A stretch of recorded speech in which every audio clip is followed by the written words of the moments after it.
ጅርቱ ጅርቱ ጅራ በጣም ተወዳታለች እንቃል ያ አላችሁ ማለት ነው። ብዙ ጊዜ ጅርቱ ጅራ ማለንጅራ ጅራ የሚለውን ነገር ብቻ ዘፈንህ ላይ ይደጋገማል፣ አንተም አፍ ላይ ይደጋገማል። መኖር ከኑሮ ጋር የተያዘ ነው።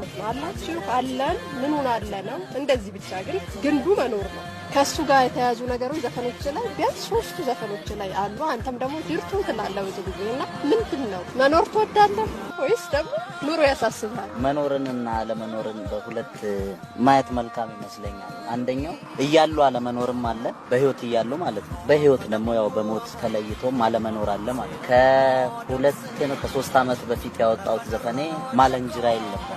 ምኑን አለው ማለት እየኖርኩ የለውም ማለት። ኢትዮጵያዊነት ላይ እንዴት ነው? ትንሽም ደግሞ እንደው ቃሉን ልጠቀመው ሌሎች ስለሚሉት ዘረኛ ነው ይሉሃል። እንደው እነዚህን ሁለት ነገሮች እንዴት ታጣጥማቸዋለህ አጫሉ? ዘረኝነትንና ዘርን በሁለት መልኩ ማየት አስፈላጊ ነው። ዘር ማለት አው ዘር አለኝ እንጉዳይ አይደለም እኮ ሲል ያልበቀልኩ የሰው ልጅ እንዳለ ዘር አለው። ዘረኛ ነህ ካልሽን ግን ዘረኛ አይደለም። ምክንያቱም እኔን ያሳደገኝ እና የወጣሁትን ከኦሮሞ ማህበረሰብ ነው። በኦሮሞ ማህበረሰብ ዘረኝነት ይኮንናል።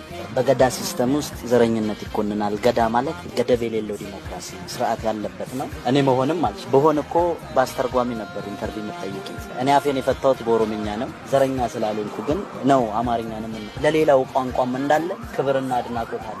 በምን አይነት መልኩ ተረድተውኝ እንደዚህ እንዳሉ ሊገባኝ አይችልም። ምናልባት የሚመስለኝ እሱ የሚዘፍነው ኦሮሚያ ምናምን እያለ ኦሮሞና እኮ ኦሮሚያ ከኢትዮጵያ ውጭ አይደለም። ኦሮሞኝ ወይ ስለ ሱዳን ወይ ስለ ኬንያ ብዘፈን ነው የሚያዞግሰኝ። ለምሳሌ አንድ ዘፈን አለ የሻምበል በላይነህ ዘፈን ወልቃይት ጠገዴ ሰሜን አርማጭሆ ዳንሻና ሁመራ ሰውም ጎንደሬ ነው መሬቱም ያማራ ብሎ የሚዘፍነው ዘፈን አለ። ይሄ ዘረኛ ላይ